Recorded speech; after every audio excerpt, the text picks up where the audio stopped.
Hello, good morning बच्चों। अपने विद्युत क्षेत्र के बारे में लगभग बात कर ली है, ठीक है। डेफिनेशन, विद्युत क्षेत्र की तीव्रता सदिश राशि है या अदिश राशि है, विद्युत क्षेत्र का मात्रक क्या होता है, इसके आगे फर्दर डिस्कशन अपन कंटिन्यू करते हैं। इसमें अपन क्या देखेंगे, पहले तो अपन वो चीज़ देखेंगे जिससे किस टाइप के न्यूमेरिकल आते हैं बोर्ड में, और फिर अपन जेईई एडवांस के बारे में बात करेंगे। तो एक न्यूमेरिकल अपन करते हैं। एक समबाहु त्रिभुज है, एक समबाहु त्रिभुज है। ये आपका पॉइंट ए मान लो, ये आपका पॉइंट बी मान लो, और ये आपका पॉइंट सी है। यहाँ पे एक क्यू आवेश रखा हुआ है, यहाँ भी क्या है, एक क्यू आवेश रखा है, और आपको पॉइंट बिंदु सी पे विद्युत क्षेत्र की तीव्रता ज्ञात करनी है। यह आपका कैसा त्रिभुज है, समबाहु त्रिभुज है। कैसा त्रिभुज है, समबाहु त्रिभुज है। आपको एक समबाहु त्रिभुज दे रखा है जिसके ए और बी बिंदु पे क्यू आवेश रखा है, और बिंदु सी पर विद्युत क्षेत्र की तीव्रता हमें ज्ञात करनी है। क्वेश्चन ध्यान से देखिए, एक समबाहु त्रिभुज के बिंदु ए व बी पे क्यू आवेश रखे हैं, और इन दोनों आवेश के कारण बिंदु सी पर विद्युत क्षेत्र की तीव्रता या विद्युत क्षेत्र का परिमाण हमें बताना है। आई होप आपको क्वेश्चन समझ आ गया होगा। अब फर्दर आगे कंटिन्यू करते हैं। इसको ध्यान से देखना जरा। यह आवेश क्यू है, यहाँ पे आपको विद्युत क्षेत्र निकालना है। ये कौन सा आवेश है, धनात्मक आवेश। धनात्मक आवेश से विद्युत क्षेत्र की दिशा हमेशा कहाँ होती है, दूर की ओर। मान लो इसके कारण आपका जो विद्युत क्षेत्र आया वो E1 आया। कितना आया, E1। तो E1 का मान अगर अपने से पूछे तो E1 का मान कितना हो जाएगा। विद्युत क्षेत्र का फॉर्मूला क्या होता है, KQ/R²। तो K की जगह तो K ही रहेगा, Q की जगह स्मॉल q, और R की जगह ये दूरी कितनी है, A। तो यहाँ पे कितना आ गया, KQ/A²। ये किसके कारण आया है, A बिंदु पे जो आपने आवेश रख रखा है उसके कारण विद्युत क्षेत्र आया है। A बिंदु पर कौन सा आवेश रखा हुआ है, धनात्मक आवेश, और धनात्मक आवेश के कारण हमेशा विद्युत क्षेत्र कहाँ होता है, दूर की ओर। तो आपने इसको दूर की ओर किया तो यहाँ से E1 की वैल्यू क्या आ गई आपके पास, KQ/A²। सिमिलरली अगर अपन B बिंदु पे रखे आवेश के कारण बात करें तो ये आवेश कौन सा है, धनात्मक, और धनात्मक आवेश के कारण विद्युत क्षेत्र की दिशा कहाँ होती है, दूर की ओर। तो ये भी दूर की ओर। तो इसको मान लो आप E2 है, तो E2 का मान क्या आ जाएगा आपके पास, KQ/A²। यही तो आएगा, क्योंकि विद्युत क्षेत्र का फॉर्मूला क्या होता है, KQ/R²। यहाँ पे R का काम कौन कर रहा है, A, तो KQ/A²। दोनों रिलेशन से आप क्या देख रहे हो कि E1 और E2 दोनों क्या है, एक दूसरे के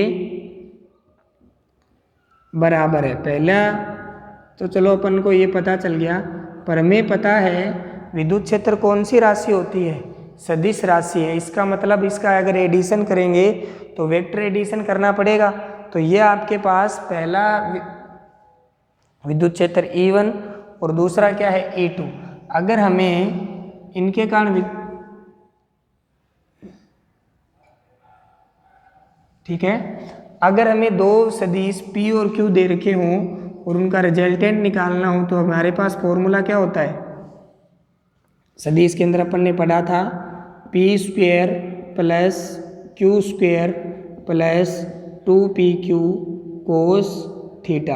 यहाँ पे थीटा क्या होता है, A और B के बीच का कोण, ठीक है। तो अगर यहाँ का इनका रिजल्टेंट अगर E1 और E2 का परिणामी निकालेंगे तो हमने क्या देखा है, E1 और E2 एक दूसरे के क्या है, बराबर। तो इनका परिणामी इनके बीच में आएगा, बिल्कुल कहाँ आएगा, बीच में। इनका परिणामी कहाँ आएगा, बीच में। तो ये आपने इनका परिणामी ER मान लिया। क्या मान लिया बेटा, ER। E1 और E2 आपके दोनों एक दूसरे के क्या है, बिल्कुल इक्वल है। इसके कारण इनका परिणामी क्या आएगा, बिल्कुल बीच में आएगा। तो हम ER इसमें फॉर्मूले में अगर वैल्यू पुट करें तो ER = P की जगह E1, Q की जगह E2 + 2E1 E2 cos theta.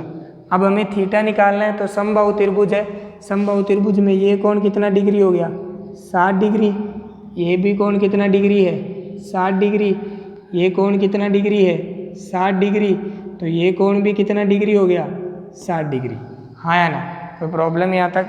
दोनों कोण कितना डिग्री हो गया आपका, 60 डिग्री। ठीक है, अब हम क्या बात करेंगे, थीटा E1 की जगह ER इक्वल्स टू E2 की जगह अपन क्या रख सकते हैं, E1 रख सकते हैं।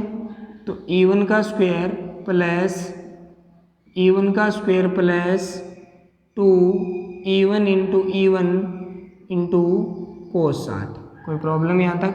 तो यहाँ से ER की वैल्यू आपके पास क्या आ रही है, आपको दिख रही होगी। यहाँ पे क्या बन गया, E1 स्क्वायर, यहाँ भी क्या बन गया आपका E1 स्क्वायर, यहाँ क्या बन गया 2E1 स्क्वायर इंटू 1/2। 2 से 2 आपका कैंसिल हो गया, तो जो आपका ER आ रहा है वो क्या आ रहा है, ध्यान से देखना ज़रा, E1 square plus E1 square plus E1 square, ये कितना हो गया टोटल आपका, ER equals to 3E1 square, तो ER इक्वल्स टू कितना आ जाएगा, √3 इंटू E1, और E1 का मान आपने निकाल रखा है कितना, KQ/A², तो आपका फॉर्म उत्तर क्या आ जाएगा, √3KQ/A²। कोई प्रॉब्लम यहाँ तक? तो ये आपको समझ में आया होगा किस तरीके से अपन अप्रोच करते हैं। इसके अंदर सीखने लायक जो बात थी वो एक ही बात है कि जब भी अपन विद्युत क्षेत्र पर निकालेंगे, नेट विद्युत क्षेत्र अगर आप निकालने के लिए जाओगे तो हमेशा अपन कौन सा एडिशन करेंगे, वेक्टर एडिशन, क्योंकि विद्युत क्षेत्र आपकी कौन सी राशि है, वेक्टर क्वांटिटी है। कौन सी क्वांटिटी है, वेक्टर क्वांटिटी है। तो जब भी अपन न्यूमेरिकल करने के लिए जाएंगे विद्युत क्षेत्र के अंदर, तो हम हमेशा कौन सा एडिशन करेंगे, उसका वेक्टर एडिशन करेंगे। तो आई होप आपको ये समझ में आया होगा। आप इसको नोट डाउन करिए फटाफट, फिर आगे कंटिन्यू करते हैं। स्क्रीनशॉट ले लिए करो बेटा।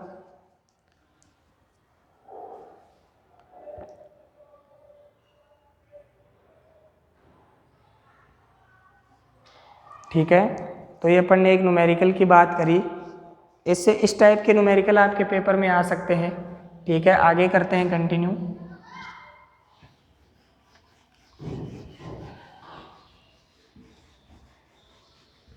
किसी भी टाइप के आपसे न्यूमेरिकल पूछे जा सकते हैं, तो आपको हर एक टाइप के न्यूमेरिकल के लिए आपको क्या रहना है, तैयार रहना है, ताकि आप इसको क्या कर सको, अटेम्प्ट कर सको। ठीक है, बोर्ड में इसी टाइप के सिंपल न्यूमेरिकल आते हैं। बोर्ड में ज़्यादा टफ न्यूमेरिकल नहीं पूछे जाते। ठीक है, बोर्ड में ज़्यादा टफ न्यूमेरिकल नहीं पूछे जाते। अब आगे कंटिन्यू करते हैं। ठीक है, नेक्स्ट आपका जो न्यूमेरिकल है, क्वेश्चन नंबर 2।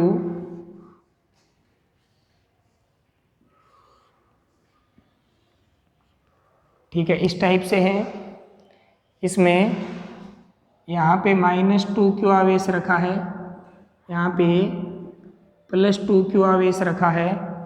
ठीक है, यहाँ पे भी हमारे पास कौन सा आवेश रखा है, +Q, और यहाँ पे कौन सा आवेश रखा है, -Q आवेश रखा है। ठीक है, और इसका जो सेंटर पॉइंट है आपका, ये आपका A, ये आपका B, ये C और ये D, और यहाँ पे इसका क्या है आपके पास सेंटर पॉइंट, जिसके ऊपर आपको क्या magnet electric field find out करना है। ठीक है, तो हमें क्या निकालना है, विद्युत क्षेत्र। कौन से बिंदु पे, O बिंदु पे। ठीक है, तो सबसे पहले अपन वैसे ही बात करेंगे। O बिंदु पे अपन एक क्या रख के देखेंगे, धनात्मक आवेश रख के देखेंगे। क्या रख के देखेंगे, एक धनात्मक आवेश रख के देखेंगे, और उस पर अपन विद्युत क्षेत्र की गणना करेंगे। ओके, तो जैसे ही आपने O बिंदु पे कोई भी धनात्मक आवेश रखा, तो ध्यान से देखना, इसके कारण मैंने मान लिया जो आपका इलेक्ट्रिक फील्ड है वो कितना है, E1। इसके कारण जो आपका इलेक्ट्रिक फील्ड है बेटा वो कितना है आपका, E2। इसके कारण जो आपका इलेक्ट्रिक फील्ड है वो मैंने मान लिया कितना है, E3। और इसके कारण जो आपका इलेक्ट्रिक फील्ड है वो मैंने मान लिया कितना है, E4, ठीक है ना। तो अपन ने सबकी वजह से मान लिया। अब ध्यान से देखेंगे, ये वाली भुजा है जो A है, तो वर्ग है, तो ये भी भुजा कितनी होगी A, ये भी भुजा कितनी होगी A, ये भी भुजा कितनी होगी A। तो ये जो आपकी ये वाली जो डायरेक्ट,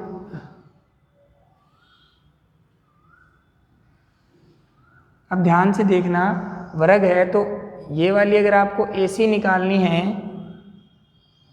AC अगर आपको निकालनी है तो AC कर्ण है आपका, AC क्या है, कर्ण है। अगर ऐसे नहीं समझ आ रहा तो यहाँ से एक बार देख लीजिए।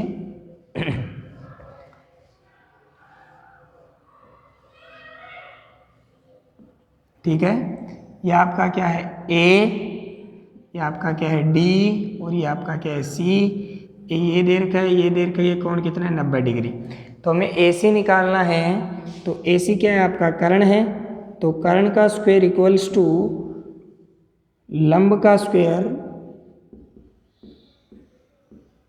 प्लस आधार का स्क्वायर। ओके बेटा, ठीक है। AC का मान आपको निकालना है, लंब कितना है A, ये भी कितना है आपका A, तो यहाँ से AC का मान कितना आ जाएगा, √2a। ठीक है, AC का मान अगर आपके पास √2a आ गया तो AC OA किसके बराबर है, AC/2 के। AC का मान कितना है √2a, तो इसको 2 से डिवाइड कर देंगे, तो इसको क्या लिख सकते हैं, √2a, √2 इंटू √2 से √2 कैंसिल, तो ये आपका कितना आ गया a/√2। ठीक है, इसी प्रकार OA किसके बराबर होगा, OB के।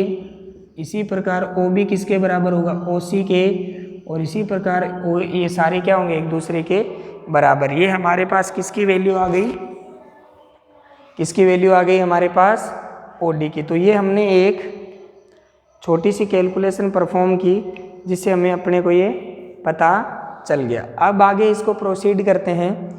तो हमें पता है कि जैसे अपने को विद्युत क्षेत्र अगर निकालेंगे, तो विद्युत क्षेत्र निकालने के लिए ये दूरी चाहिए थी, वो तो आ गई। अब अगर E1 के ये कौन सा आवेश है, -2q आवेश है, और -2q माइनस आवेश के कारण विद्युत क्षेत्र की दिशा कहाँ होती है, आवेश की तरफ। तो ये इस बिंदु पे विद्युत क्षेत्र इसका कहाँ होगा, इधर होगा, और इसके कारण कितना आया है E1। तो हमें E1 का अगर मान निकालना पड़ेगा, तो E1 का मान आपके पास कितना आ जाएगा, कि अभी यहाँ पे आप बिना साइन के भी रख सकते हो, 2q, आपने दिशा देख रहे हो क्योंकि आप के 2q अपॉन में क्या आ जाएगा, दूरी कितनी मानी है आपने, a/√2 का होल स्क्वायर।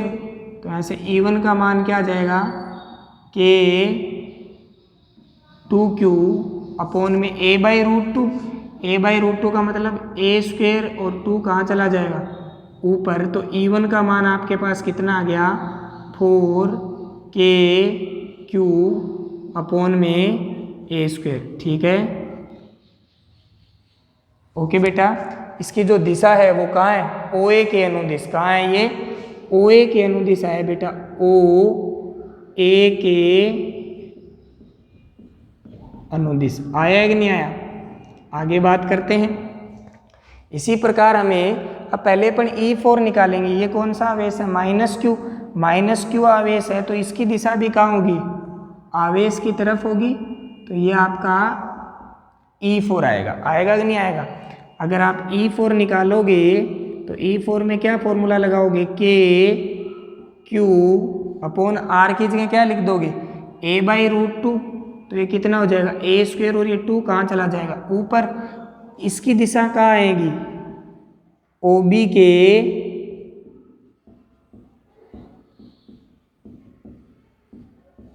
अनुदिश। आई है कि नहीं आई, ये आपकी कौन सी आ गई, OB के अनुदिश। अब यहाँ से मेरे को आप देख के बताओ, E1 ज़्यादा है या E4 ज़्यादा है। जो ज़्यादा होगा उसी की तरफ आपका विद्युत क्षेत्र बचेगा। तो हमें दिख रहा है E1 आपका 4kq है और E4 आपका 2kq है। इसका मतलब ज़्यादा कौन सा है? E1। ठीक है, तो आपका E1 क्या है? E4 से बड़ा है, हमें अच्छे से दिख रहा है। अगर E1 E4 से बड़ा है, इसका मतलब नेट विद्युत क्षेत्र कहाँ आएगा? ऊपर की ओर। और जो नेट विद्युत क्षेत्र ऊपर की ओर आएगा उसको मैंने मान लिया EA, और EA किसके बराबर है? E1 माइनस E4 के। ठीक है, तो यहाँ से अपने EA की जो वैल्यू आएगी वो कितनी आएगी? E1 minus E4। अगर इन दोनों का आप माइनस करोगे तो हमारे पास EA की जो वैल्यू आ जाएगी वो कितनी आ जाएगी? 2kq अपॉन में A स्क्वायर। अगर अपन माइनस करेंगे तो आप कहाँ पहुँचोगे? 2kq upon A square. Okay बेटा, अगर अपन बात करें अब इन दोनों की वजह से, अब अगर अपन बात करें E2, तो E2 भी तो यही आएगा सेम टू सेम, क्योंकि आवेश तो वही है। तो E2 की वैल्यू कितनी आएगी? 4kq अपॉन में A स्क्वायर। वापिस ऐसे ही करना है, बस 2q था। अब दिशा देखो आप ध्यान से, 2q के कारण जो दिशा है वो किधर आएगी? इधर, क्योंकि वो 2q आपका कौन सा आवेश है? धनात्मक आवेश है। और धनात्मक आवेश के कारण विद्युत क्षेत्र हमेशा कहाँ होता है? दूर की ओर। तो ये किसके अनुदिश आ रही है आपकी? OD के अनुदिश। किसके अनुदिश आ रही है आपकी? OD के अनुदिश ही तो आ रहा है ये, OD के अनुदिश। आपने बता दिया इसमें, साथ साथ में हमने दिशा भी अपन बताते हुए चल रहे हैं कि कौन सी दिशा में आ रहा है? OD के अनुदिश। ओके बेटा, अगर अपन बात करें कौन बच गया अब आपका? Plus Q। प्लस Q के कारण विद्युत क्षेत्र कहाँ होगा? इस दिशा में, क्योंकि ये भी तो दूर की ओर भेजेगा। और इसके कारण आपका कितना है? E3। तो E3 के कारण जो विद्युत क्षेत्र आएगा वो कितना आएगा? 2kq upon A square. कौन सी दिशा में है ये? ये आपका होगा OB के अनुदिश लेना पड़ेगा इसको। ठीक है, इसी प्रकार E2 और E3 में कौन ज़्यादा है? हमें दिख रहा है E2 ग्रेटर देन है E3। तो आपका नेट जो विद्युत क्षेत्र है वो कौन सी दिशा में बचेगा? इस दिशा में बचेगा। और वो कितना बचेगा? EB के कारण है तो E2 माइनस E3। ठीक है, E2 माइनस E3 अगर आप निकाल लोगे तो EB का मान कितना आ गया? E2 minus E3। और जब आप इसे सोल्व करोगे तो आपका कितना आएगा? अपन देखेंगे तो यहाँ से क्या आएगा? 2kq अपॉन में A square. Are you getting my point? I hope आपको पूरा समझ आ रहा होगा। ठीक है बेटा, अगर अपन आगे इसको प्रोसीड करते हैं, ठीक है, अगर अपन इसको आगे प्रोसीड करते हैं तो ध्यान से देखना। ठीक है, अगर इसको अपन आगे कंटिन्यू करते हैं तो और अपन इसमें क्या कर सकते हैं?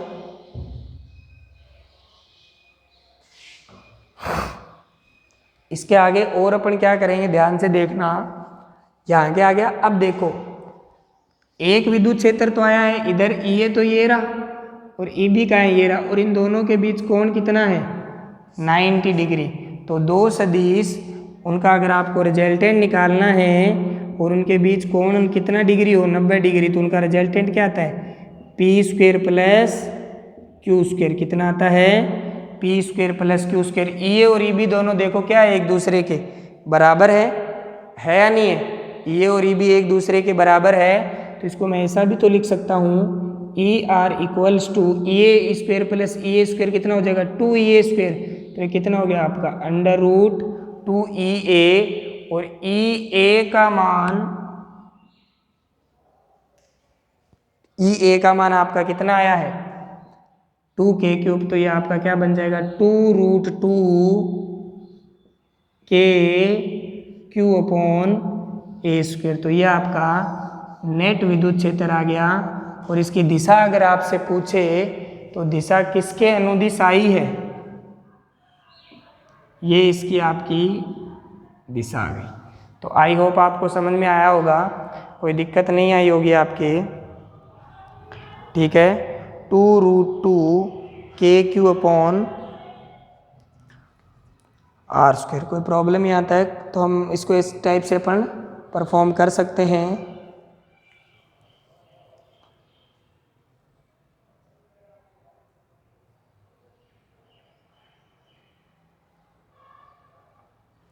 तो ये इस टाइप के आपके न्यूमेरिकल आते हैं। आई होप आपको समझ में आ गया होगा। बहुत सीधा सा न्यूमेरिकल था, बड़ी कोई बात अपन ने की नहीं। ठीक है,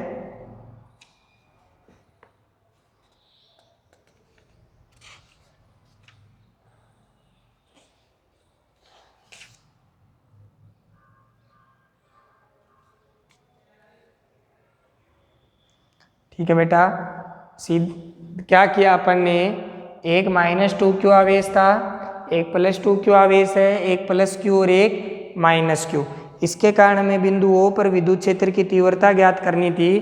तो सबसे पहले जब भी हमारे मन में पहला क्वेश्चन यही आए कि हमें विद्युत क्षेत्र की तीव्रता ज्ञात करनी है, इसका मतलब हमें इसका कौन सा एडिशन करना पड़ेगा, वेक्टर एडिशन करना पड़ेगा। ये हमारी सबसे पहली थॉट रहनी चाहिए। इसके आगे जब इसको प्रोसीड करेंगे तो क्या सोचेंगे कि धनात्मक आवेश के कारण विद्युत क्षेत्र हमेशा कहाँ होता है, दूर की ओर, और ऋणात्मक आवेश के कारण विद्युत क्षेत्र हमेशा कहाँ होता है, पास की ओर। पर आपको दिशा मेंशन करते हुए चलना है। तो मैंने आपको पूरी चीज़ें बहुत ही डीपली एक्सप्लेन करी है। फिर मैंने फॉर्मूला लगा दिया विद्युत क्षेत्र का, कौन सा, KQ/R²। जो बड़ा था उसमें से छोटे वाले को अपन ने क्या कर लिया, माइनस कर लिया, और उसकी नेट डायरेक्शन देख ली, और वो नेट जिस डायरेक्शन में आ रहा है वहाँ से अपन ने क्या फाइंड आउट कर लिया, उनका रिजल्टेंट फाइंड आउट कर लिया, और अपन कहाँ पहुँच गए, रिजल्ट तक पहुँच गए। कोई प्रॉब्लम यहाँ तक। तो ये हमारे पास एक और रिलेशन आ गया। ठीक है, आगे प्रोसीड करते हैं इसको। फटाफट स्क्रीनशॉट ले लीजिए अगर कोई बच्चा लेना चाहता है तो।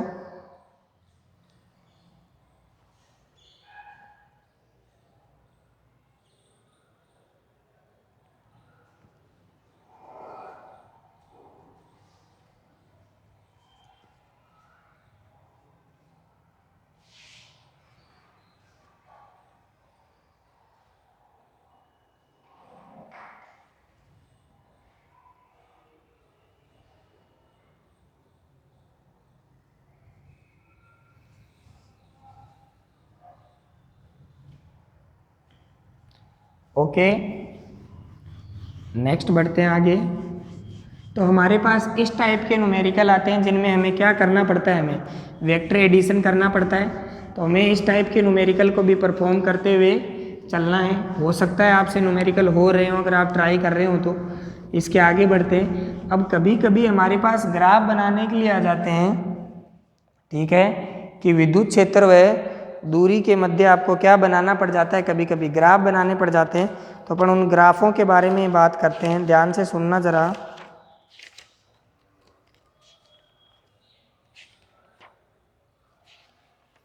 ठीक है, कभी कभी हमें E व X के बारे में ग्राफ पूछ लेता है। क्या पूछ लेता है, ग्राफ पूछ लेता है, जो आपकी नेक्स्ट हेडिंग रहेगी। ध्यान रखना, ये जो हेडिंग आपकी है ये बोर्ड में नहीं है, ये IIT JEE एडवांस के अंदर है। तो अपन अब हाई लेवल की बात कर रहे हैं। अगर कोई बच्चा बोर्ड लेवल तक पढ़ना चाहता है तो उसके यहाँ से इतने ज़्यादा क्वेश्चन नहीं पूछे जाते। ठीक है, अब देखो, E व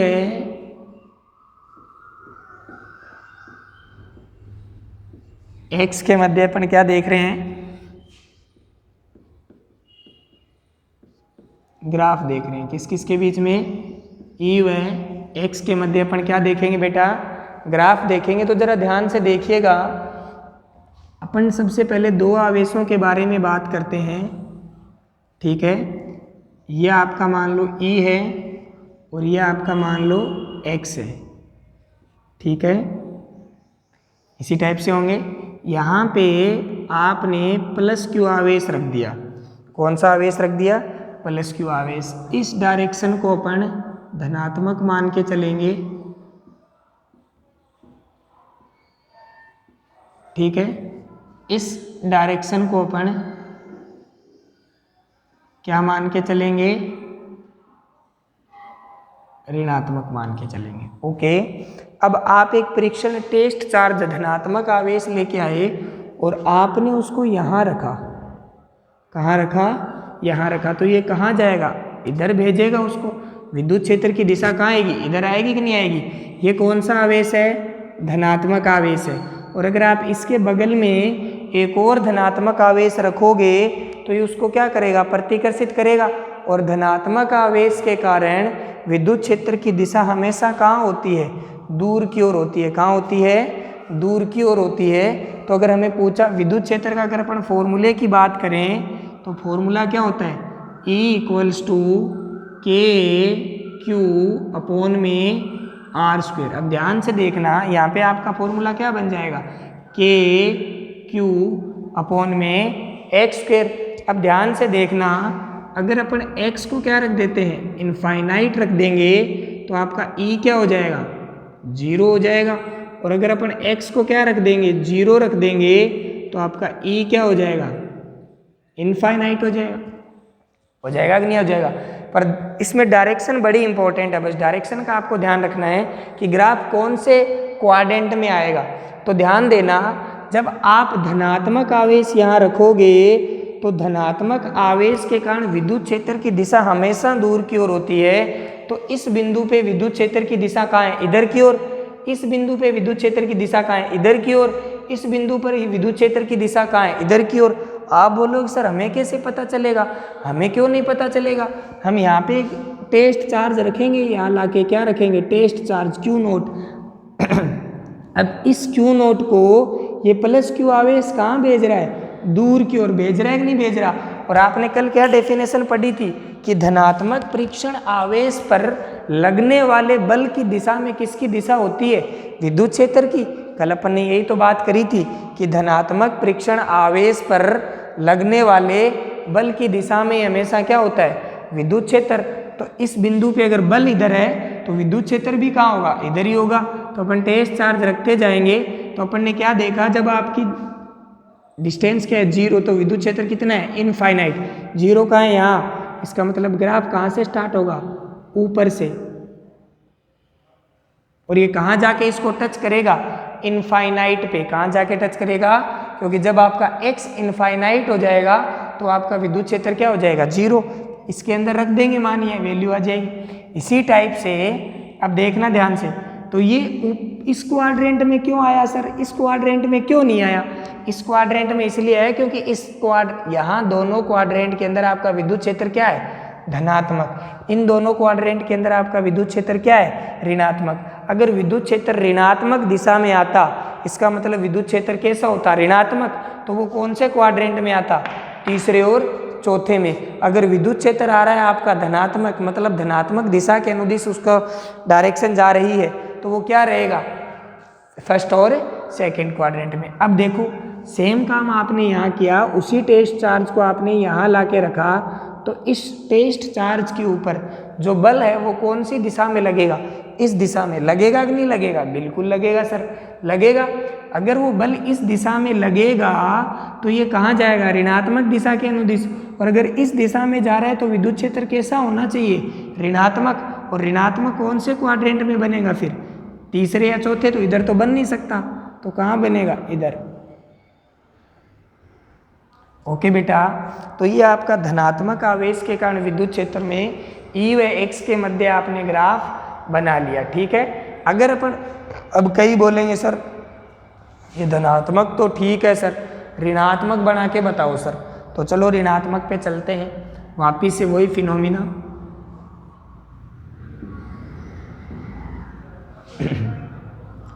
बहुत ही अगर आप केयरफुली सुनते जाओगे, ये बहुत अच्छे लेवल की बातें हैं, क्वेश्चन पूछे जाते हैं यहाँ से। -Q आवेश आपने लिया बेटा, तो आपको कुछ नहीं करना, आपको क्या लेके आना है, एक धनात्मक परीक्षण आवेश लेके आना है। इस धनात्मक परीक्षण आवेश को आप यहाँ रखो।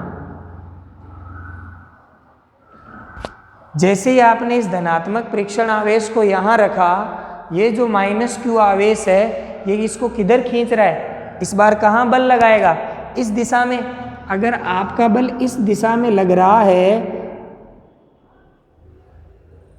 इसका मतलब इसके कारण विद्युत क्षेत्र भी कौन सी दिशा में, इसी दिशा में। और ये वाली दिशा आपने क्या मान के चले हो आप, ऋणात्मक। इसका मतलब इस बार जो आपका ग्राफ है उसके अंदर विद्युत क्षेत्र यहाँ पे कौन सी दिशा में है, ऋणात्मक दिशा में। तो अब ये दोनों तो धनात्मक है तो और ये दोनों क्या है, ऋणात्मक है। तो विद्युत क्षेत्र का जो ग्राफ है वो कौन से क्वाड्रेंट में आएगा,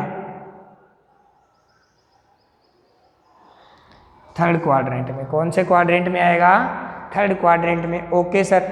अगर अपने को बात करनी हो धनात्मक, अब इधर रख के देखते हैं उसको। तो आपने जैसे ही परीक्षण आवेश को इधर रखा, ये क्या करेगा, ये माइनस क्यू आवेश इसको कहाँ करेगा, अपनी तरफ अट्रैक्ट करेगा। इसका मतलब बल कौन सी दिशा में लग रहा है, इस दिशा में लग रहा है। और इस दिशा में अगर बल लग रहा है तो विद्युत क्षेत्र भी कहाँ है, इस दिशा में। और अगर विद्युत क्षेत्र इस दिशा में तो ये दिशा कैसी ले रखी है अपन ने, धनात्मक। तो आपका जो ग्राफ है वो कैसा आएगा, धनात्मक वाले क्वाड्रेंट में। कोई प्रॉब्लम यहाँ तक। तो ये अपन ने दो बात करी, ठीक है। एक किसके लिए बात करी अपन ने, प्लस क्यू आवेश के लिए बात करी। एक अपन ने किसके लिए बात करी, माइनस क्यू आवेश के लिए बात करी। ओके कि नोट ओके।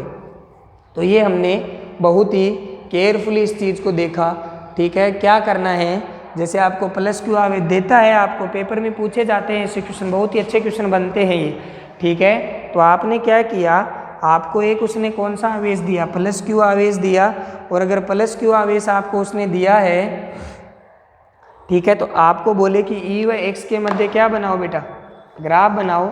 और अगर ई व एक्स के मध्य से आपसे ग्राफ पूछा जाए तो आपको सबसे पहले क्या करना है, एक धनात्मक परीक्षण आवेश को लेकर पहले तो अपन ने डायरेक्शन डिफाइंड कर रखी है। इस वाली डायरेक्शन में आपको हमेशा क्या लेना है, धनात्मक। इस वाली डायरेक्शन में आपको क्या लेना है, ऋणात्मक लेना है, ठीक है। अब आपने एक परीक्षण धनावेश यहाँ रखा तो ये परीक्षण धनावेश को कहाँ भेजेगा, दूर की ओर। और परीक्षण धनावेश पर लगने वाले बल की दिशा में क्या होता है आपका, विद्युत क्षेत्र। इसका मतलब इस बिंदु पे विद्युत, इधर जितने भी बिंदु आएंगे उन सभी पे विद्युत क्षेत्र कहाँ है, इधर की ओर। और अगर विद्युत क्षेत्र इधर की ओर है तो इस वाली डायरेक्शन को अपन ने क्या मान रखा है, धनात्मक। तो ये आपके सारे, अगर विद्युत क्षेत्र इधर है तो, और इस क्वाड्रेंट में विद्युत क्षेत्र धनात्मक है, इस क्वाड्रेंट में विद्युत क्षेत्र धनात्मक है। अपन इस क्वाड्रेंट के बिंदुओं की बात कर रहे हैं तो आपका ग्राफ कहाँ आया, ऊपर की ओर। ओके। फर्दर सारे ग्राफ इसी से प्रकार अपन ने बनाए हैं। आई होप आपको समझ में आ गया होगा। तो कमेंट सेक्शन में ज़रूर बताना, ठीक है। और अभी अगर इसका स्क्रीनशॉट लेना चाहो तो फटाफट स्क्रीनशॉट ले लीजिए।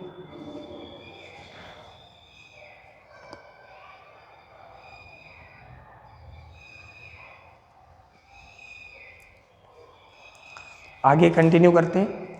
अब देखो, अब इसको और कॉम्प्लिकेटेड बनाते हैं थोड़ा, ठीक है। इसको और थोड़ा सा अच्छा मॉडिफाइड करते हैं, इसको और थोड़ा लेवल देते हैं, ठीक है। ये जेईई एडवांस के लेवल की बातें हैं, पूछता है वो यहाँ से क्वेश्चन, तो आपको बहुत ही केयरफुली सुनना है और इसके ऊपर प्रैक्टिस करनी है आपको, तभी ये आपको आएंगे। अब देखना, कभी कभी आपसे क्या पूछता है वो पेपर के अंदर, अभी तो आपने एक एक आवेश की स्टडी कर ली,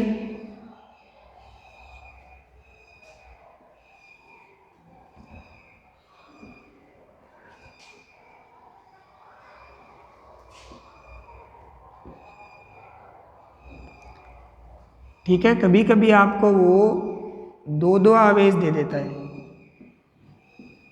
कितने कितने आवेश दे देता है, दो दो अगर आपको आवेश दे देगा। अब आपको इसका ग्राफ बना के बताना है, ठीक है।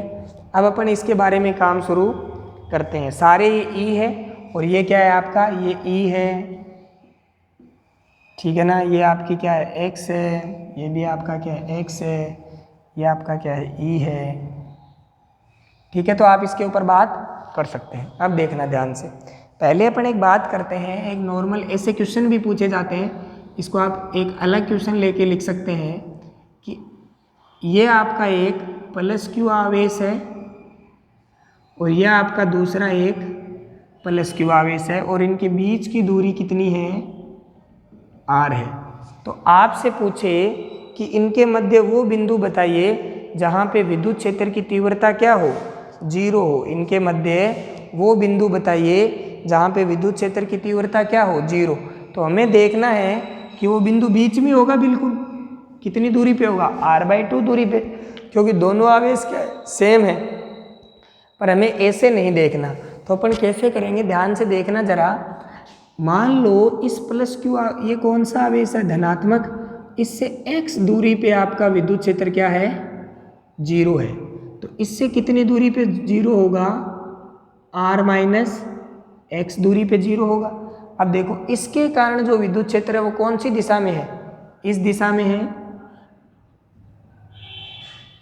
E1 मान लो इस दिशा में है, और इसके कारण जो विद्युत क्षेत्र है वो कौन सी दिशा में है, इस दिशा में है, और वो कितना है, मान लो आपने E2 मान लिया, कितना मान लिया, E2।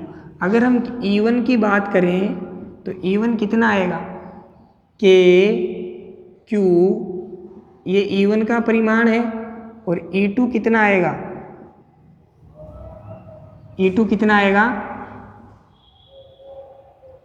K Q अपॉन में r-x का होल स्क्वायर। अगर इस बिंदु पर विद्युत क्षेत्र की तीव्रता 0 है तो इसका मतलब ये दोनों एक दूसरे के क्या होने चाहिए, बराबर होने चाहिए। अपन परिणाम की बात कर रहे हैं, अगर दिशा की बात करते तो जोड़ के क्या कर देते, उनको 0 कर देते।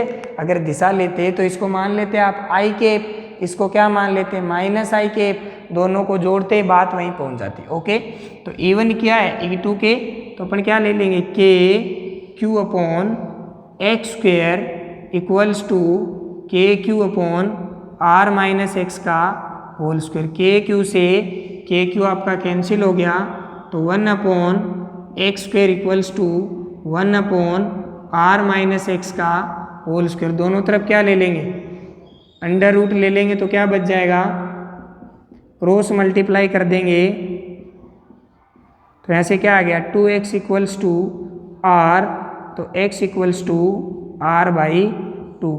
इसका मतलब इन दोनों के बीच में r/2 बिंदु दूरी पे वो बिंदु आपका होगा जहाँ पे आपका विद्युत क्षेत्र क्या हो जाएगा, 0। और वो दिख भी रहा था, क्योंकि जो आपका ये सिस्टम है ये कैसा था, सिमेट्रिकल है, दोनों आवेश समान है, तो इनके बीच में ही कोई दो समान बल लगाकर एक आदमी, दो आदमी रस्सियों को खींच रहे हैं, ठीक है। तो दोनों समान बल लगा रहे हैं, तो न तो ये इधर आ रहा और न ये इधर आ रहा, तो रस्सी कहाँ से टूटेगी, बीच में से, ठीक है ना। इसका मतलब बल कहाँ 0 हो रहा है, बीच में जाके 0 हो रहा है, तभी तो एक दूसरे की तरफ वो खिसक नहीं रहे। ओके बेटा, अब देखो ध्यान से देखना जरा, ये अपन ने आपको प्रूफ करके दिखाया कि ऐसा होता है। अब इसका यूज लूंगा मैं इसके अंदर। इसका मतलब इन दोनों के बीच में एक ऐसा बिंदु जरूर होगा जहाँ पे आपका विद्युत क्षेत्र क्या होएगा, 0 होएगा, तो वो बिंदु इनके जस्ट बीच में आएगा। ओके बेटा, अब वही केस आपने यहाँ पे Q0 आवेश को रख के देखा, ये धनात्मक आवेश है, ये इस Q0 आवेश को कहाँ भेज रहा है, दूर की ओर, और ये वाली दिशा कौन सी है, धनात्मक, तो ग्राफ कौन से क्वाड्रेंट में आएगा, पहले क्वाड्रेंट में। ओके, अब इसकी बात कर लेते हैं पहले, ये कहाँ भेजेगा, ये भी इधर ही भेजेगा, और ये कौन सी डायरेक्शन है, नेगेटिव डायरेक्शन है, तो आपका ग्राफ कैसा आएगा बेटा, वो पहले वाला ही केस आएगा फिर से। ओके, ये अपन ने बात कर ली, ये तो पहले इन दो आवेशों के बारे में बात हो गई। अब देखते हैं इसका मतलब, अब अगर यहाँ पे कोई आप आवेश रखोगे तो आप ये बताओ इसका प्रभाव ज़्यादा है या इसका प्रभाव ज़्यादा है। अगर आवेश इस प्लस क्यू के पास में है, और हमें पता है जो विद्युत क्षेत्र होता है वो दूरी के क्या होता है, इन्वर्सली प्रोपोर्शनल होता है, हाँ या ना। अगर दूरी बढ़ेगी तो विद्युत क्षेत्र क्या होएगा, कम, और अगर विद्युत क्षेत्र कम होएगा तो बल भी कम होएगा। इसका मतलब अगर ये बिंदु कौन से आवेश के पास में है, इस आवेश के पास में है, तो प्रभाव ज़्यादा किसका होगा, इसी का ही होगा। अरे आपको पता है कि आपका जो विद्युत क्षेत्र है वो किसके समानुपाती होता है, दूरी के क्या होता है, व्युत्क्रमानुपाती। जैसे जैसे दूरी बढ़ेगी वैसे वैसे विद्युत क्षेत्र क्या होएगा, कम होएगा। और अगर विद्युत क्षेत्र कम होएगा तो हमने कल ही तो देखा है E equals to F upon Q, तो F इक्वल्स टू क्या हो गया, क्यू ई। आवेश तो क्या है, नियत, अगर विद्युत क्षेत्र कम हो रहा है तो बल भी क्या होएगा फिर, कम। तो इसका मतलब इस बिंदु पे किसका प्रभाव ज़्यादा है, Q आवेश का। और यहाँ पे अगर आप कोई भी परीक्षण आवेश रखोगे तो इसको कहाँ भेजेगा, दूर की ओर। अगर इस दिशा में भेज रहा है तो ये कौन सी दिशा है, नेगेटिव। तो आपका ग्राफ कहाँ कैसा आएगा, इस वाले क्वाड्रेंट में। अगर अपन इसकी बात करेंगे, यहाँ अगर कोई आवेश रखोगे तो ये कहाँ भेजेगा, दूर की ओर भेजेगा कि नहीं भेजेगा, बिल्कुल भेजेगा सर। और अगर ये दूर की ओर भेजेगा तो इस डायरेक्शन में भेजेगा, क्योंकि इस एरिया के अंदर इसका प्रभाव ज़्यादा है। ये वो वाला एरिया है जहाँ पे दोनों का प्रभाव बराबर है, और इस वाले एरिया में इसका प्रभाव ज़्यादा है। तो अगर यहाँ पे अगर आप ग्राफ बनाओगे तो वो ग्राफ कैसा आएगा, ऐसा। तो आई होप आपको समझ में आया होगा, क्योंकि यहाँ पे अगर कोई भी आवेश रखोगे तो ये कहाँ भेजेगा, दूर की ओर। और अगर इस डायरेक्शन में भेज रहा है तो ये डायरेक्शन आप कैसी लेके चलते हो, पॉजिटिव डायरेक्शन लेके चलते हो। कौन सी डायरेक्शन लेके चलते हो, पॉजिटिव डायरेक्शन लेके चलते हो। तो ये ग्राफ आपका ऐसा, बहुत अच्छे लेवल की बातें चल रही है ये, ठीक है। तो बहुत ही केयरफुली सुनोगे तो आपको समझ में आएगी, ठीक है। तो आई होप आपको ये तीसरा ग्राफ भी समझ आया होगा। फटाफट नोट डाउन करिए या स्क्रीनशॉट लेते रहिए, ठीक है। आराम से समझना, आपको समझ आ जाएगा।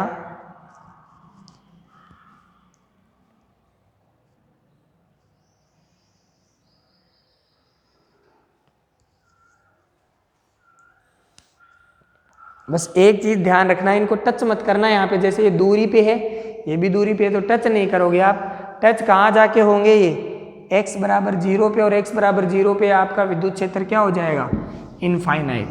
तो आपने स्क्रीनशॉट ले लिया होगा। आगे बढ़ते हैं।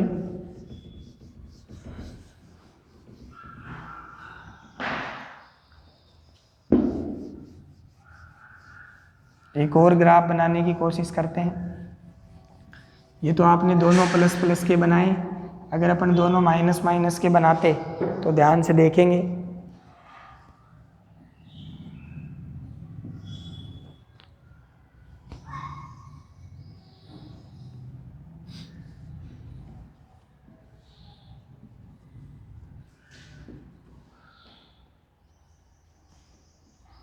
अगर हमें वही बात, इस बार अपन ने क्या रख लिया, -q आवेश रखेंगे।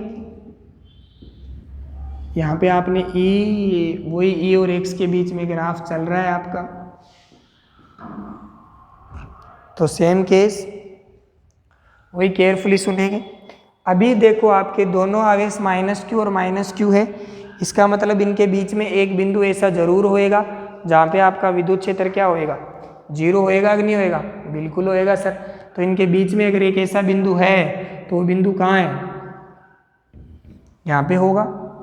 अब देखो वही केस, -q आवेश है, इसकी बात कर लेते हैं। यहाँ पे कोई भी आवेश रखोगे तो इसको कहाँ खींचेगा, अपनी तरफ। और अगर इस दिशा में खींच रहा है तो ये कौन सी दिशा है, ऋणात्मक। तो विद्युत क्षेत्र का ग्राफ कहाँ बनेगा आपका, नेगेटिव में। इसी टाइप से यहाँ कोई रखोगे तो ये कहाँ खींचेगा, अपनी तरफ। तो विद्युत क्षेत्र का ग्राफ कहाँ बनेगा आपका, पॉजिटिव में। अब इसकी बात करेंगे, अगर आप यहाँ परीक्षण आवेश रखोगे तो इसको कहाँ खींचेगा, इधर खींचेगा। और अगर इधर खींचेगा तो ये कौन सी डायरेक्शन है, नेगेटिव। तो कहाँ बनेगा ये ग्राफ, इधर। और अगर यहाँ रखोगे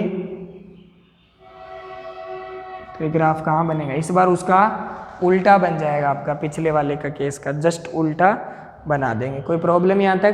तो ये सीधे सीधी बातें हैं, ये आपको समझ में आया होगा, ठीक है। इस टाइप से तो अपन ने बहुत सारे ग्राफ, 5 ग्राफ लगभग पढ़ लिए हैं, ठीक है। अब आप बोल रहे हो सर आप समान समान ग्राफ ले लेते हैं, ठीक है।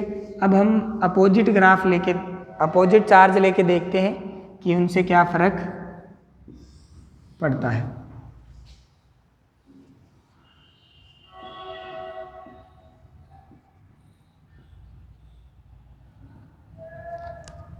यहाँ पे आपने कौन सा चार्ज रखा, -q, और यहाँ पे आपने चार्ज क्या रखा, +q।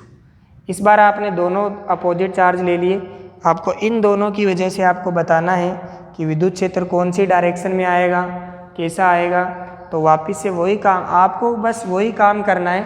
एक परीक्षण आवेश Q0 को आप लेके आइए और आपने कहाँ रखा इसको, यहाँ रखा। आपने देखा कि प्लस क्यू आवेश है, इसको कहाँ भेज रहा है, दूर की ओर भेजेगा। जिसके पास होगा हमेशा इफेक्ट उसी का ही देखना है। तो प्लस क्यू आवेश इसको कहाँ भेज रहा है, दूर की ओर भेजेगा। और अगर उधर भेज रहा है तो विद्युत क्षेत्र कैसा आएगा, धनात्मक। तो आपका ग्राफ कैसा आएगा, पॉजिटिव में। ओके, अगर इसकी बात करेंगे तो ये आपका विद्युत, अगर यहाँ पे आपने कोई भी आवेश अब आप रखोगे, प्लस क्यू आवेश रखोगे तो इसको क्या करेगा, अपनी तरफ खींचेगा। और अगर अपनी तरफ खींचेगा तो आपका ग्राफ कैसा आएगा, पॉजिटिव ही तो आएगा, क्योंकि इस बार कौन सी दिशा में खींच रहा है, धनात्मक दिशा में। तो आपका ये ग्राफ कैसा आएगा बेटा, ये आ गया। अब हमें बीच में देखना है, क्या देखना है, बीच में। तो ध्यान से देखना, यहाँ पे अगर आप कोई भी बिंदु लेते हो, ठीक है, तो ये उसको कहाँ भेज रहा है, दूर की तरफ भेज रहा है। और ये उसको कहाँ खींच रहा है, अपनी तरफ ही तो खींच रहा है। तो इन दोनों के कारण विद्युत क्षेत्र कौन सी दिशा में आ रहा है, समान दिशा में।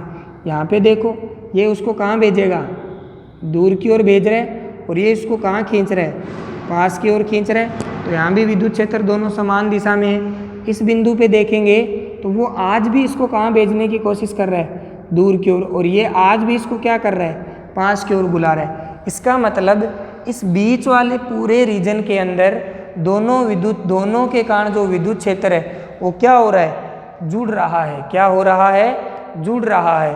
और अगर जुड़ रहा है तो कभी भी विद्युत क्षेत्र जीरो नहीं हो सकता। अगर एक दूसरे के विपरीत होता तो अवश्य कभी न कभी जीरो हो जाता, जैसे अपन ने पहले दो केसों में देखा है। पर इन दोनों के, इस केस के अंदर जो आपका विद्युत क्षेत्र है वो क्या हो रहा है, इस बिंदु पे भी जुड़ रहा है, इस बिंदु पे भी जुड़ रहा है, इस बिंदु पे भी जुड़ रहा है। कैसे सर, ये कौन सा आवेश है, धनात्मक। विद्युत क्षेत्र कहाँ होगा, हमेशा दूर की ओर। तो इसके कारण कहाँ आया, दूर की ओर। ओके, ये कौन सा आवेश है, ऋणात्मक। इसके कारण विद्युत क्षेत्र कहाँ होगा, पास की ओर।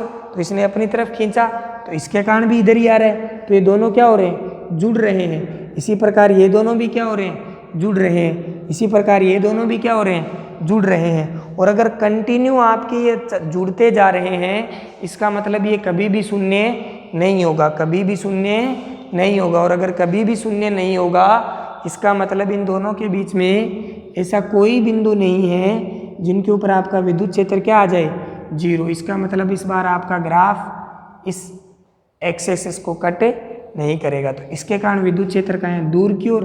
तो ये कहाँ भी, इस वाली डायरेक्शन में, इस रीजन के अंदर प्लस क्यू आवेश का प्रभाव क्या है, ज़्यादा है। अगर ज़्यादा है तो ये इसको कहाँ भेज रहा है, इधर की ओर भेज रहा है कि नहीं भेज रहा।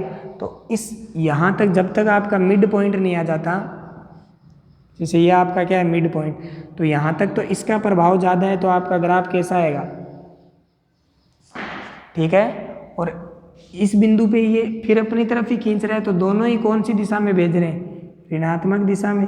तो इस बार आपका ग्राफ आएगा ऐसे, ठीक है। बहुत ही केयरफुली सुनते जाओ बेटा, बहुत ही काम की बातें हैं ये सारी।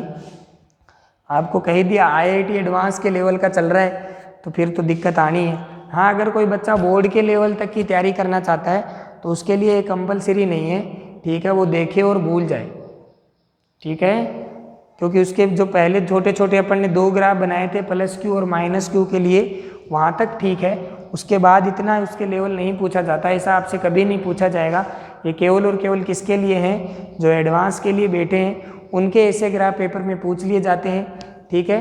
तो अपन करना कुछ भी नहीं है, एक प्लस क्यू आवेश को लेके आएंगे, इसके पास अपन उसको रखेंगे और उसको रखने के बाद अपन क्या देख लेंगे, उसको रखने के बाद अपन ये देखेंगे कि इसको कहाँ भेज रहा है, दूर भेज रहा है, पास खींच रहा है। धनात्मक आवेश के कारण विद्युत क्षेत्र की दिशा हमेशा दूर की तरफ होती है और ऋणात्मक आवेश के कारण विद्युत क्षेत्र की दिशा हमेशा पास की तरफ होती है। इसका मतलब धनात्मक, कल अपन ने जो बात करी थी,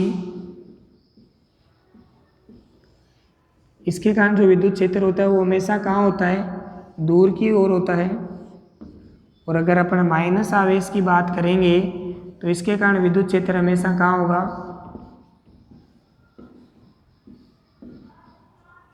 हमेशा कहाँ होगा, पास की तरफ। ओके, तो ये आपका एक और टॉपिक अपन ने पढ़ा।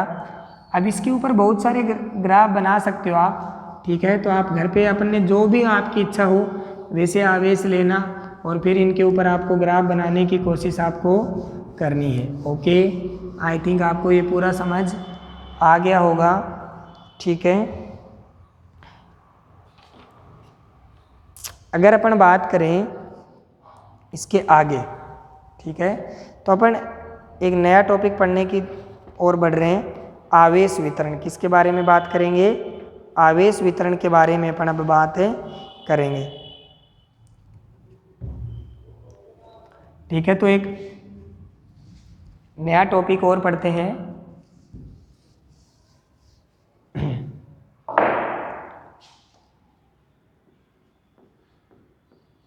इसको काम में लूंगा अभी मैं।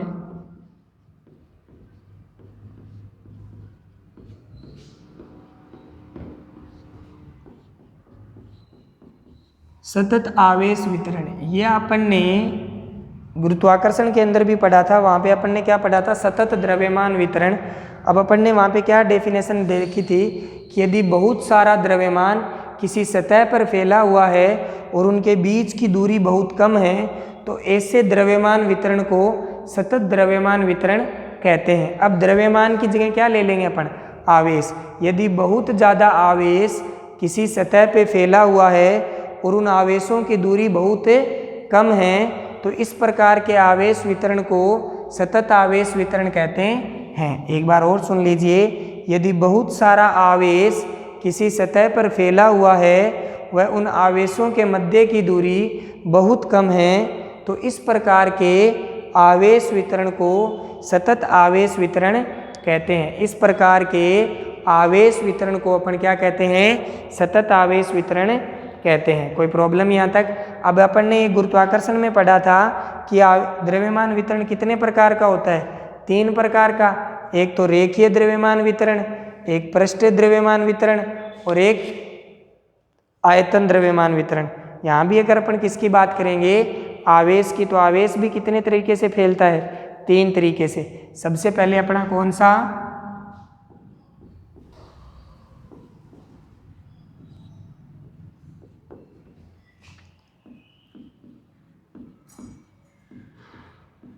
रेखिक आवेश वितरण, ठीक है। अब रेखिक आवेश वितरण के ऊपर अपन ने अभी तक क्या पढ़ा था? पॉइंट चार्ज के बारे में अपन ने स्टडी करी है। फिर इनको पढ़ने की जरूरत क्यों हुई?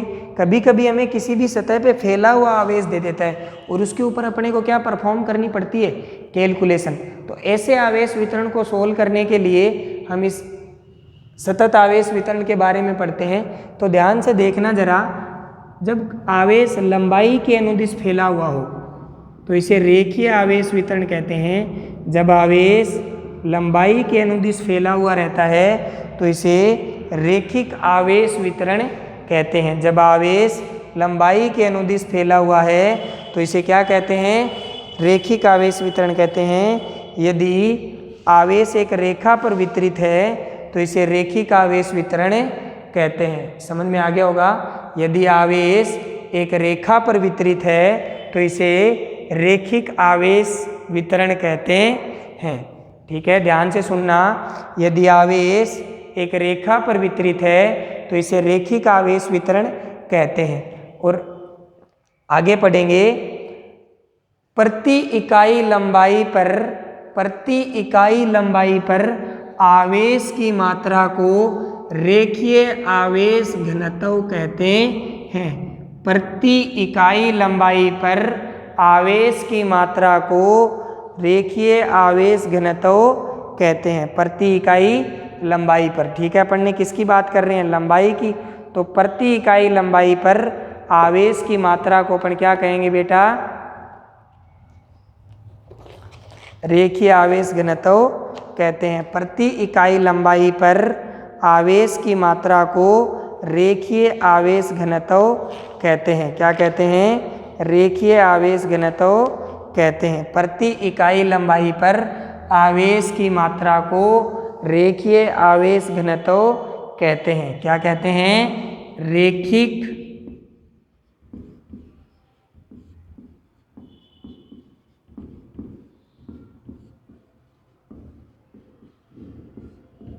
आवेश घनत्व किससे प्रदर्शित करते हैं? लैम्डा से। आपने क्या कहा? प्रति इकाई लंबाई पर आवेश की मात्रा को रेखिक आवेश घनत्व कहते हैं। तो इसकी लंबाई टोटल मान लो आप कितनी मानेंगे?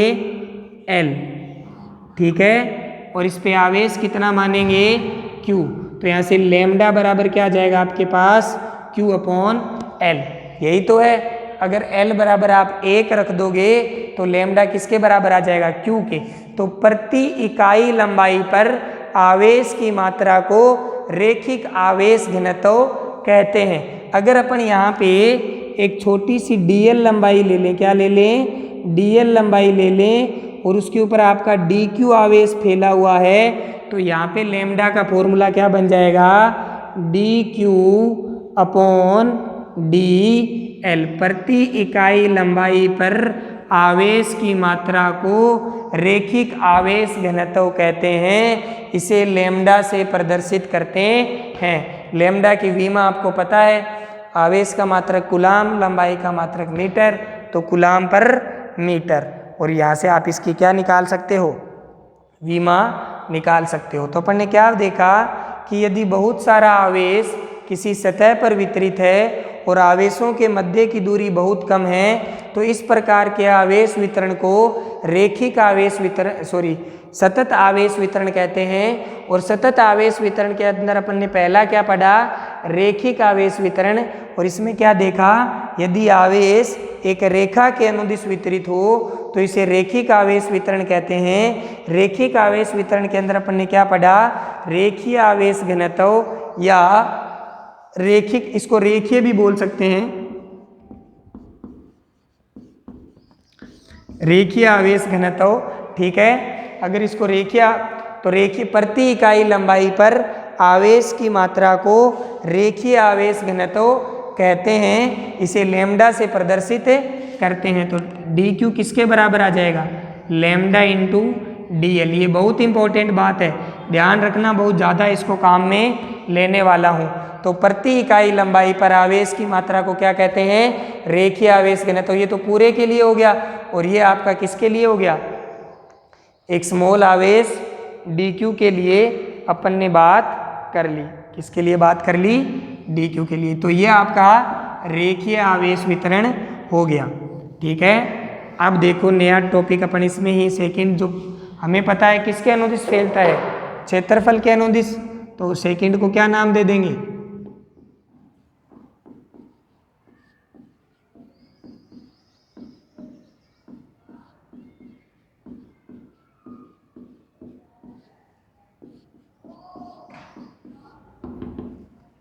पृष्ठ आवेश वितरण। तो इसमें क्या बोलेंगे? यदि आवेश किसी क्षेत्रफल पर वितरित है तो इसे क्या कहेंगे? पृष्ठ आवेश वितरण कह देंगे। यदि आवेश किसी क्षेत्रफल पर वितरित है, यदि आवेश फॉर एग्जाम्पल इस टाइप से, यदि आवेश किसी क्षेत्रफल पर वितरित है तो इसे पृष्ठ आवेश वितरण कहते हैं, ठीक है। क्या कहते हैं? पृष्ठ आवेश वितरण। यदि आवेश किसी क्षेत्रफल पर वितरित है तो इसे पृष्ठ आवेश वितरण कहते हैं। और वही बात, इकाई क्षेत्रफल पर आवेश की मात्रा को, जैसे ये आपका इसका क्षेत्रफल आपने मान लिया ds और इसके ऊपर आवेश है आपका dq, तो इकाई क्षेत्रफल पर आवेश की मात्रा को पृष्ठ आवेश घनत्व कहते हैं। और इसके लिए आपका सिग्मा क्या हो जाएगा? dq/ds। जैसे अपन ने पिछले में बात करी थी, लैम्डा इक्वल्स टू dq/dl। यहाँ पे अपन ने क्या बोला कि इकाई क्षेत्रफल पर आवेश की मात्रा को अपन क्या कहेंगे? पृष्ठ आवेश घनत्व सिग्मा। और सिग्मा किसके बराबर हो गया? dq/ds के। कोई प्रॉब्लम यहाँ तक? तो यहाँ से dq की वैल्यू क्या आ जाएगी आपके पास? Sigma ds। और सिग्मा क्या है यहाँ पर आपका? पृष्ठ आवेश घनत्व। इकाई क्षेत्रफल पर आवेश की मात्रा को पृष्ठ आवेश घनत्व कहते हैं। इसे किससे प्रदर्शित करते हैं? सिग्मा से, ठीक है। वही इस आवेश का मात्रक कूलाम और इस क्षेत्रफल का मात्रक मीटर स्क्वायर, तो सिग्मा का मात्रक क्या आ जाएगा, कूलाम पर मीटर स्क्वायर। तो यहाँ से क्या डेफिनेशन बनी कि इकाई क्षेत्रफल पर आवेश की मात्रा को पृष्ठ आवेश घनत्व सिग्मा कहते हैं।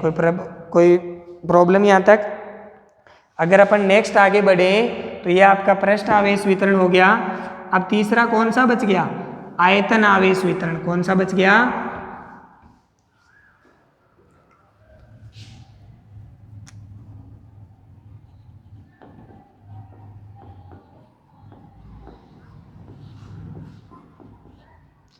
अगर अपन बात करें आयतन आवेश वितरण की, तो ये इस बार आपका क्या, गोला मानना इसको आप, गोला है ये, ठीक है ना। इसके अंदर आपका आवेश, तो अपन डेफिनेशन क्या बोल देंगे, यदि आवेश आयतन के अनुदिश फैला हुआ है तो इसे आयतन आवेश वितरण कहते हैं, इसे आयतन आवेश वितरण कहते हैं। और इकाई आयतन में उपस्थित आवेश को, इकाई आयतन में उपस्थित आवेश को आयतन आवेश घनत्व, इसके अंदर मान लो dq आवेश और इसका आयतन कितना है dv, तो इकाई आयतन में उपस्थित आवेश की मात्रा को आयतन आवेश घनत्व कहते हैं, इसे रो से प्रदर्शित करते हैं। तो dq इक्वल्स टू आपके पास क्या आ जाएगा, रो dv। सीधी सीधी बातें हैं। इकाई लंबाई में उपस्थित आवेश की मात्रा को रेखीय आवेश घनत्व कहते हैं, इसे लैम्डा से प्रदर्शित करते हैं। इकाई क्षेत्रफल में उपस्थित आवेश की मात्रा को क्या कहते हैं, पृष्ठ आवेश वितरण कहते, पृष्ठ आवेश घनत्व कहते हैं, उसे सिग्मा से प्रदर्शित करते हैं। और इकाई आयतन में उपस्थित आवेश की मात्रा को क्या कहते हैं, आयतन आवेश घनत्व, और इसे किससे प्रदर्शित करते हैं, रो से प्रदर्शित करते हैं। इसका मात्रक क्या हो जाएगा, आवेश का मात्रक कूलाम, आयतन का मात्रक मीटर क्यूब, तो इसका मात्रक क्या हो गया, कूलाम पर मीटर क्यूब। तो अपन ने तीन बातें पढ़ी, एक लैम्डा, एक क्या पढ़ा, सिग्मा, और एक अपन ने क्या पढ़ा, रो। क्या पढ़ा, एक लैम्डा, एक सिग्मा, और एक आपने क्या पढ़ा, रो। तो ये तीन अलग अलग बातें अपन ने कर ली, ठीक है। इन तीनों के ऊपर अपन अब काम में लेंगे इनको, कि अपन इनको काम में कैसे ले सकते हैं। ओके बेटा, आई थिंक आपको पूरा समझ आ रहा होगा।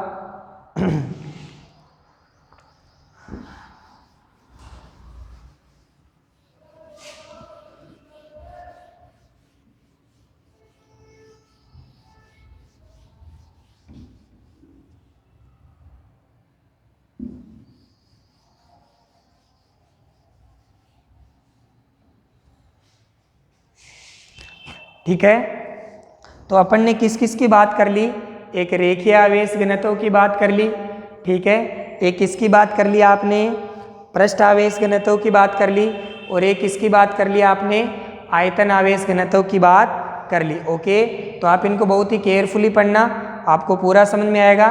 बाकी नेक्स्ट क्लास में पढ़ते हैं। Okay, thank you.